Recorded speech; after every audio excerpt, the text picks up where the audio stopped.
आइए सुनिए, देखिए, समझिए सनातन सत्य। जैसी दृष्टि वैसी सृष्टि, दृष्टि विज्ञान। कुदरत, कुदरती रचना एवं कुदरत के कानून से शाश्वत सुख की प्राप्ति। जोधपुर के परम पूज्य महात्मा उपासक प्रोफेसर डॉक्टर सोहन राज तातेड़ के निर्देशन में सनातन सत्य। जैसी दृष्टि वैसी सृष्टि, दृष्टि विज्ञान।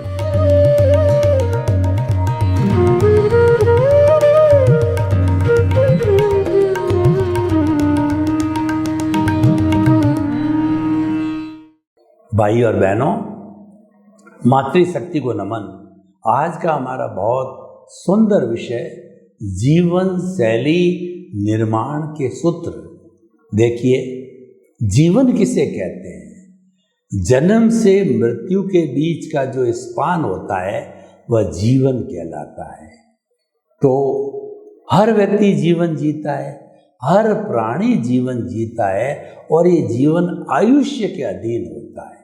आयुष्य के द्वारा ही हम जन्म लेते हैं, आयुष्य के द्वारा हमारी मृत्यु होती है। आयुष्य कर्म जितना होता है, क्षण भी न आगे बढ़ सकते हैं न पीछे जा सकते हैं। तो ये हमारा जीवन है, ये आयुष्य के अधीन होता है। और आयुष्य का कर्म का जो बंधन है, ये कर्म है।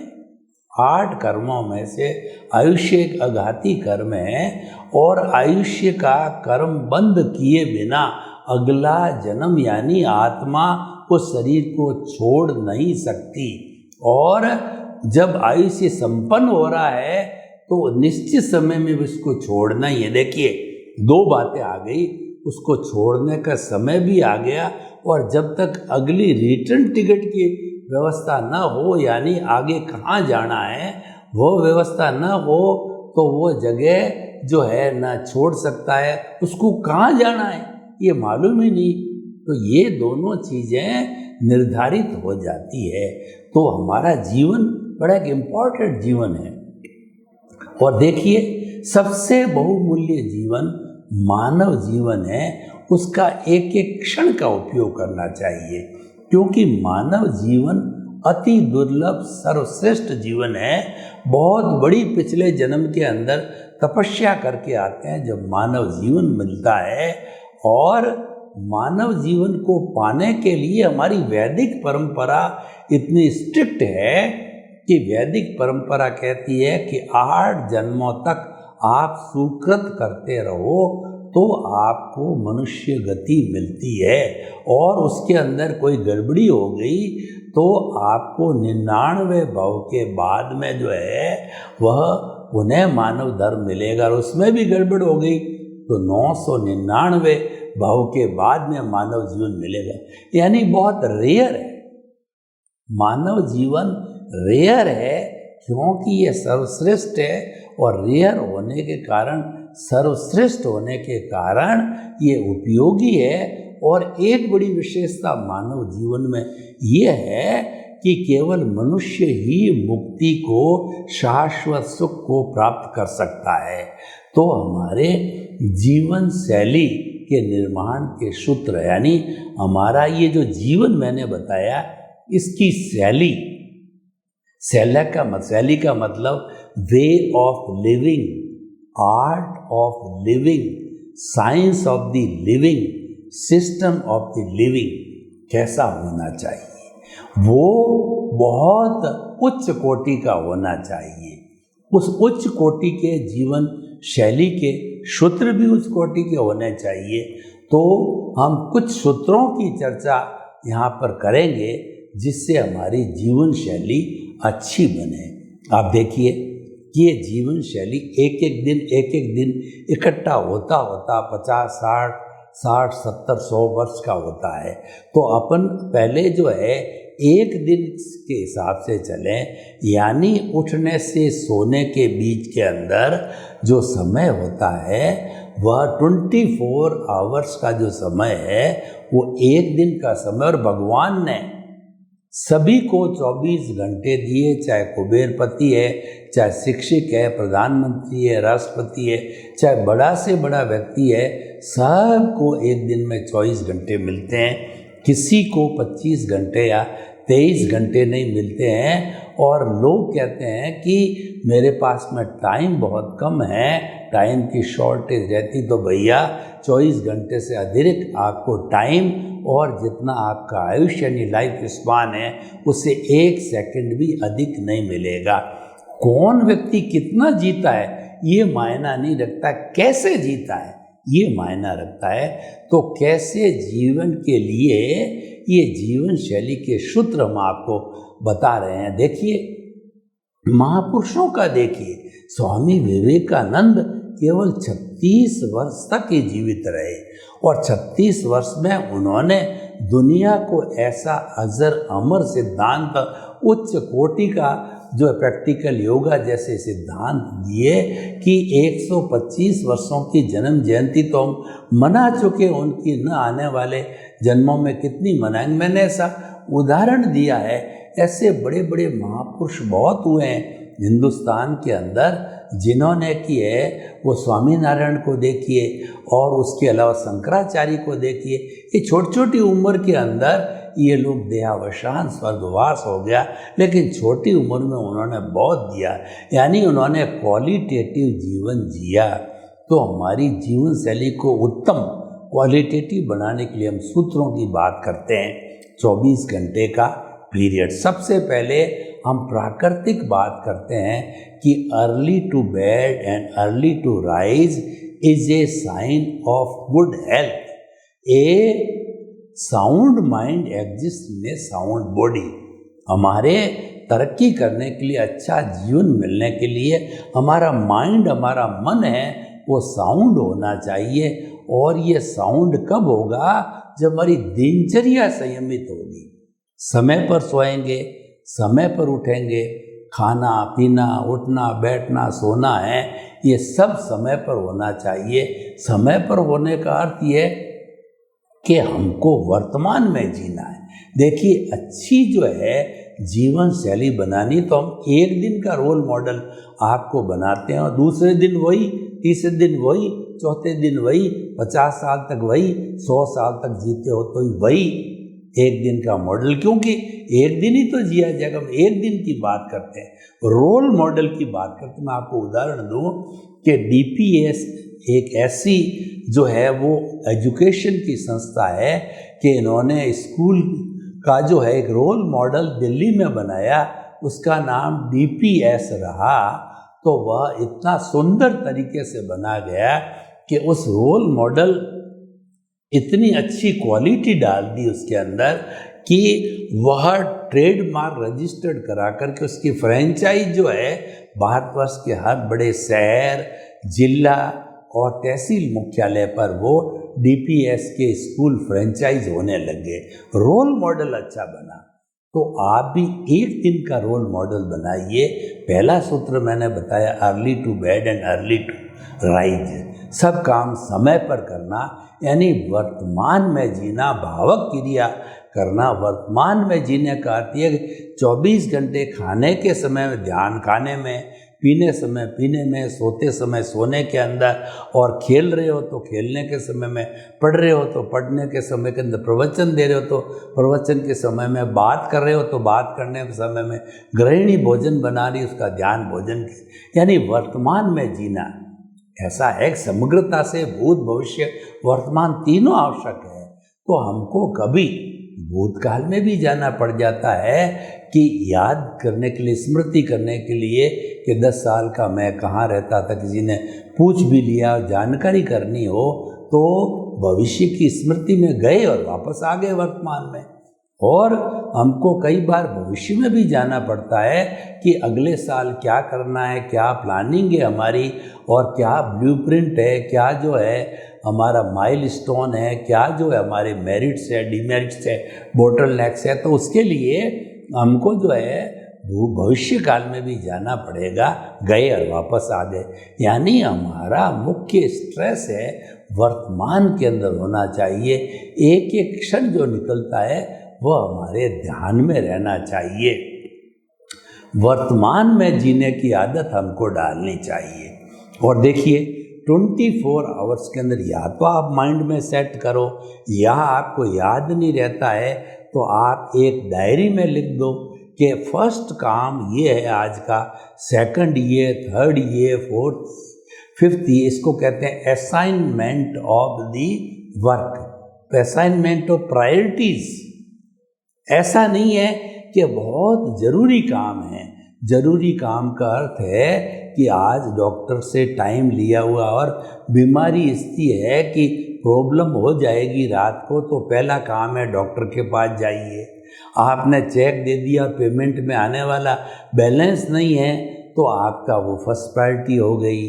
तो इस तरीके से सेकंड, थर्ड, फर्स्ट प्रायोरिटी वाले काम को आप सबसे पहले कीजिए, सेकंड को ये कर दिए। और दिन के अंदर आपने 10 प्रायोरिटी बनाई, 5 ही काम हो गए तो कोई बात नहीं है, उसको 6ठी से 10वीं को कैरी फॉरवर्ड दूसरे दिन के लिए कर दीजिए। यानी काल करे सो आज कर, आज करे सो अब, और पल में प्रलय होएगी और बहुरी करेगा कब।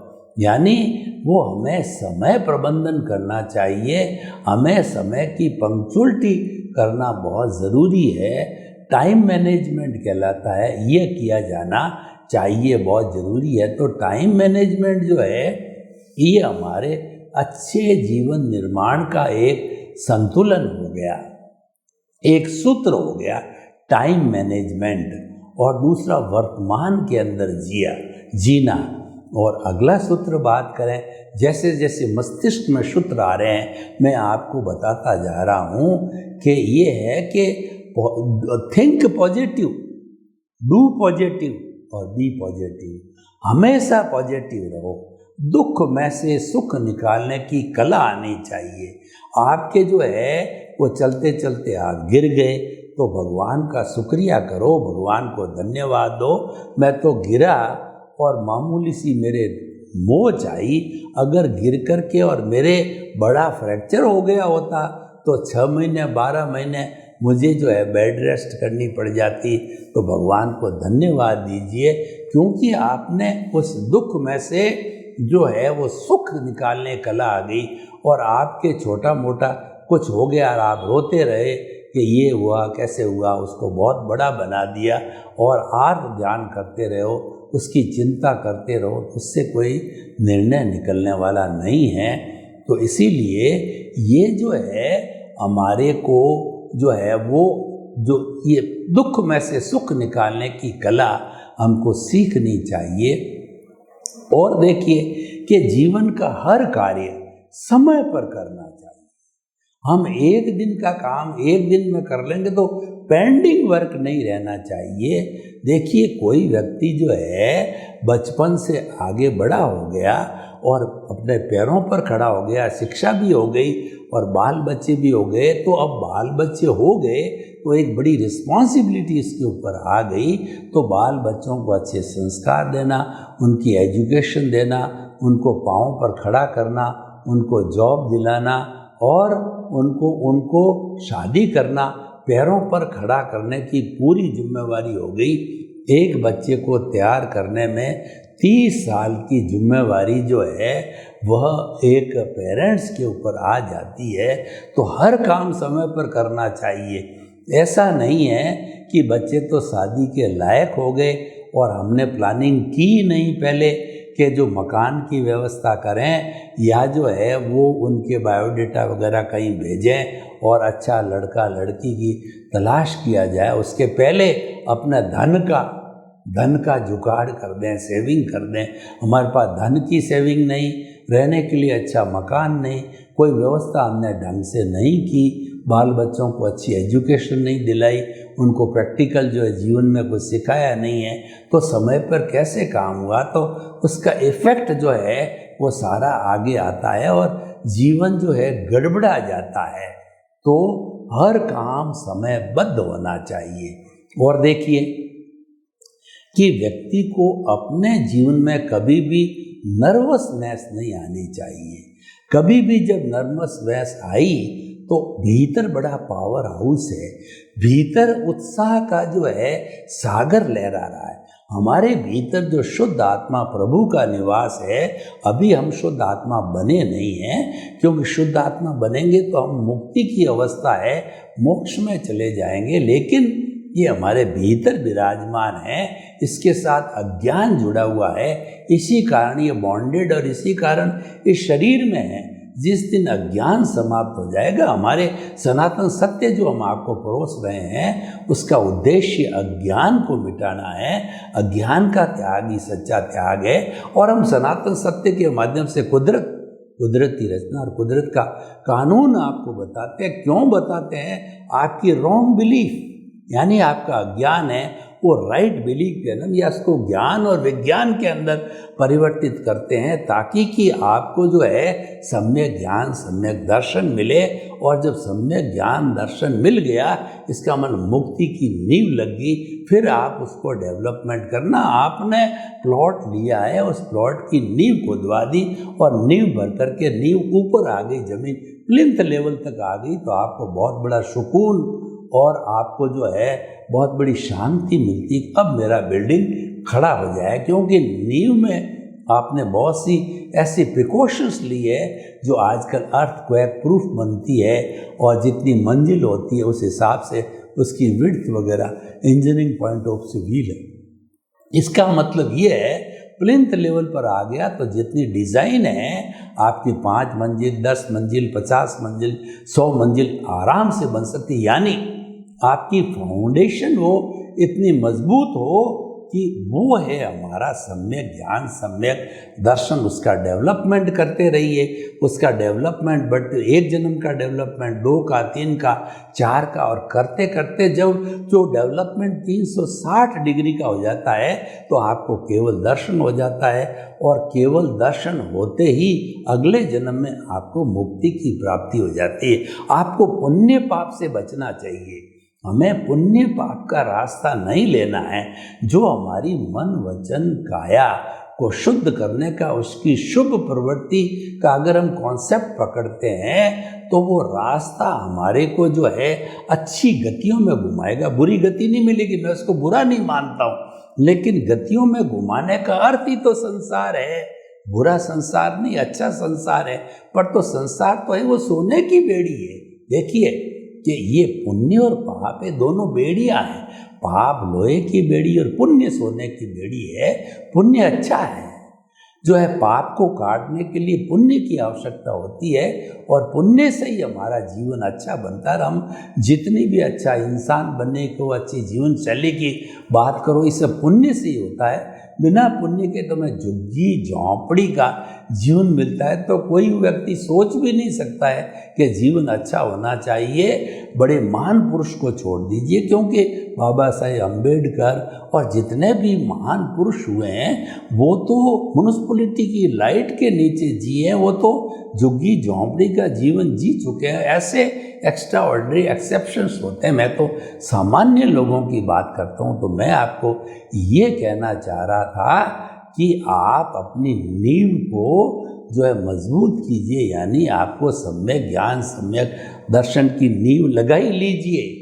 ये मुक्ति की नींव है। आप पुण्य पाप के जो है झंझट में नहीं जाकर के, और आपने सम्यक ज्ञान सम्यक दर्शन की बात कर ली, तो आप मात्र मैं शुद्ध आत्मा हूँ इसका चिंतन कीजिए। और दूसरा सूत्र लीजिए कि मन वचन काया जो है ये कुदरती रचना है। अगर आपने कुदरती रचना जन्म से मृत्यु तक जो मैं आपको बात कह रहा हूँ जीवन शैली सूत्र की, वो सबसे बड़ा सूत्र है कि आप मन वचन काया की हर प्रवृत्ति को, हर उदय और प्रारब्ध को कुदरती रचना जाने माने, श्रद्धा करें, स्वीकार करें उसको तहे दिल से, और उसको देखते रहें, मुक्त रहें। इसका मतलब मन वचन काया से मुक्त, ऐसा मैं शुद्ध आत्मा हूँ। आप अपने केंद्र में शुद्ध आत्मा को रख, क्योंकि मुक्ति में जाने वाला शुद्ध आत्मा ही है, वो तो भीतर बैठा है। उसके भीतर ही जो कुदरती रचना देखते देखते क्या होगा कि जितना अज्ञान का मैल है वो कुदरत की रचना देखते देखते वो अज्ञान का मैल है। ये कुदरती रचना देखना एक तरह का डिटर्जेंट पाउडर है। ये डिटर्जेंट पाउडर जो ही यूज़ किया क्यों ही इसके ऊपर जो अज्ञान रूपी मैल है, वह जो मिथ्या ज्ञान मिथ्या दर्शन साफ होते होते ये आत्मा अपने मूल स्वरूप के अंदर 24 कैरेट का सोना बन करके और वह मुक्ति को प्राप्त हो जाता। तो भाई और बहनों, जो आज का हमारा विषय है कि आदर्श जो है जीवन शैली के निर्माण के सूत्र है, उस पर हम स्नेह स्नेह आगे बढ़ रहे हैं। चाहे हमारा व्यवहार जगत हो, चाहे हमारा जो अध्यात्म का जगत हो, हमें अच्छा बनने के लिए दोनों का संतुलन करना चाहिए। ऐसा नहीं है कि हम व्यवहार जगत के अंदर ही कमाते रहें, धन इकट्ठा करते रहें। देखिए, आप नीड और ग्रीड को समझिए, जीवन भर समझिए कि नीड आपकी आवश्यकता है, वो आपको पूर्ति करनी होगी। वो आप पूर्ति नहीं करते हो तो आपकी कायरता है।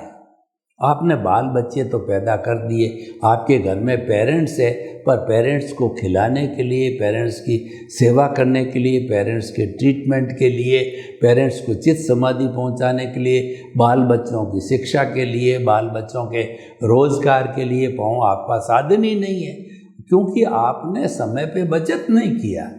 आपने समय पे जो है अपनी इनकम को बढ़ाया नहीं, आपने चिंतन ही नहीं किया उस तरफ, और आप जो है वो बिना मतलब टाइम वेस्ट करते रहे। वैष्णव में वेस्ट किया, सोने में वेस्ट किया, और अनर्गल चिंतन में वेस्ट किया, नेगेटिव थिंकिंग में चले गए, टाइम पास किया। तो फिर क्या होगा कि समयबद्ध काम नहीं होगा और आपकी सारी जो व्यवस्था गड़बड़ा जाएगी और आपकी जीवन शैली स्वस्थ, अच्छी, सुंदर नहीं बन सकती है। और आपका परिवार से जुड़ाव कितना रहेगा मैं कह नहीं सकता। तो भाई और बहनों, मैं आपको ये बताना चाहता हूँ कि जीवन शैली के अच्छे निर्माण के लिए आपको हर समय सक्रिय रहना और एक्टिव रहना है। और दूसरा, आप केंद्र बिंदु से इधर उधर नहीं हटना है। केंद्र बिंदु ये है कि मन वचन काया से मुक्त, ऐसा मैं शुद्ध आत्मा हूँ। मन वचन काया तो चलता रहेगा, ये आप रोक नहीं सकते। आप लेकर के आए हो, आप बाउंड हो उससे, यानी व्यवहार जगत से आप एक क्षण नहीं रुक सकते।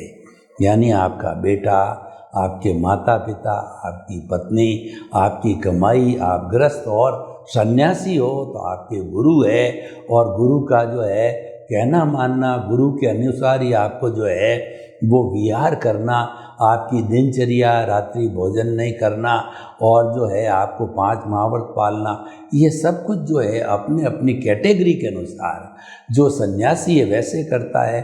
और देखिए कि जो गृहस्थ जीवन है बड़ा तपोवन है, तो गृहस्थ जीवन के लिए तो भगवान से प्रार्थना करता है, गृहस्थी के साई इतना दीजिए जहाँ मैं कुटुंब समाए, मैं भी भूखा न रहूं और साधुन भूखा जाए। तो बहुत ही सुंदर कहा गया कि ईश्वर मुझे कम से कम इतना हो कि मेरी नीड्स पूरी हो जाए। और अतिथि देवो भव, घर में कोई भी व्यक्ति आ जाए, अतिथि की सेवा कर सकूं। मेरे सामने देश है, समाज है, राष्ट्र है, विश्व है, किसी को जो है थोड़ा बहुत डोनेशन भी देना पड़ता है। यानी मेरे को ग्रीड की आवश्यकता नहीं है, मेरी सभी चीज़ों समय समय पे पूर्ति हो जानी चाहिए। व्यक्ति को कभी ग्रीड में नहीं जाना चाहिए। ग्रीड कैसे, मैं समझाता हूँ।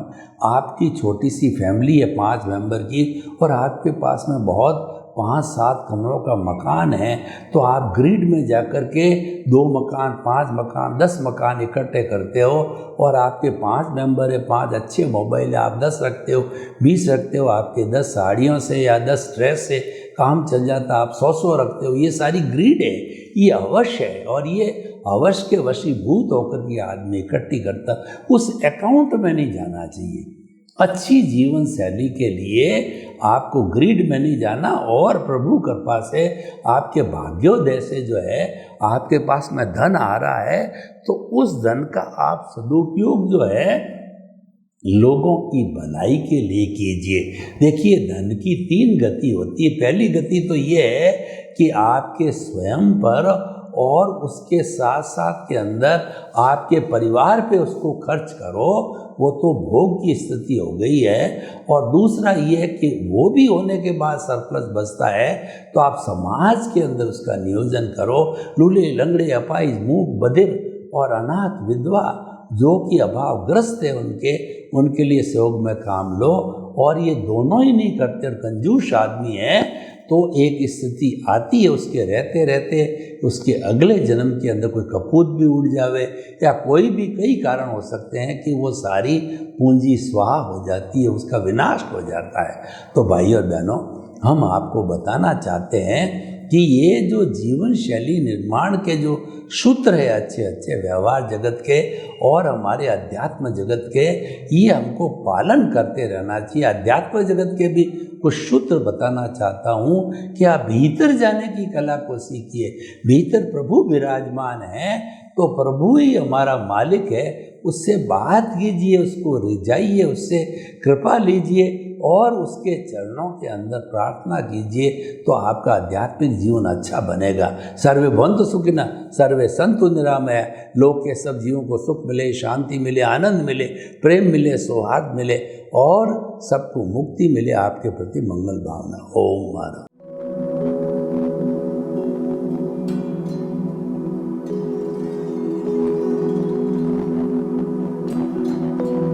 एक ऐसा अंतर्राष्ट्रीय ख्याति प्राप्त मानव जो गुरु प्रेरणा से पिछले 20 वर्षों से वानप्रस्थ जीवन जीते हुए 24 घंटे मानवता की सेवा में संलग्न है। एक ऐसा मानव जो अभी राष्ट्रीय, अंतर्राष्ट्रीय टीवी चैनलों पर 7,500 एपिसोड के माध्यम से सनातन सत्य, आत्मविज्ञान एवं पुनरुत्थान, व्यवहार एवं निश्चय जगत के जीवनोपयोगी विषयों पर हृदय स्पर्शी प्रवचन कर चुका है। उस मानव का नाम है महात्मा उपासक प्रोफेसर डॉक्टर सोहन राज तातेड़।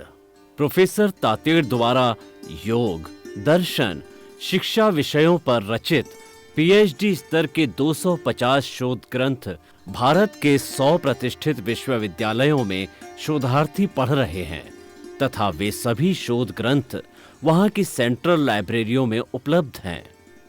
महात्मा सोहन राज ने अभी तक हजारों स्कूलों, कॉलेजों, विश्वविद्यालयों एवं संस्थाओं में सेमिनार, वर्कशॉप, कैंप लगाकर लाखों विद्यार्थियों को योग, दर्शन, शिक्षा का प्रशिक्षण देकर उन्हें सुसंस्कारित किया। डॉक्टर तातेड़ ने भारतीय संस्कृति उत्थान के 4000 से अधिक समसामयिक विषयों पर आर्टिकल लिखकर ऑनलाइन जर्नल, पत्रिकाओं, वेबसाइट्स पर प्रकाशित किया, जिसका उपयोग लाखों पाठक कर रहे हैं।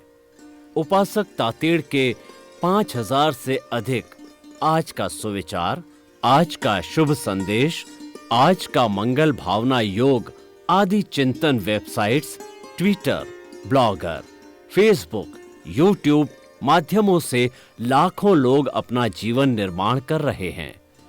मानवता के मसीहा ऐसे महामानव महात्मा सोहन राज तातेड़ के प्रोफाइल को अभी तक विश्व के 20 लाख दर्शक यूट्यूब पर, 12 लाख गूगल पर एवं लाखों दर्शक फेसबुक, ब्लॉगर, ट्विटर और इंस्टाग्राम पर देख चुके हैं।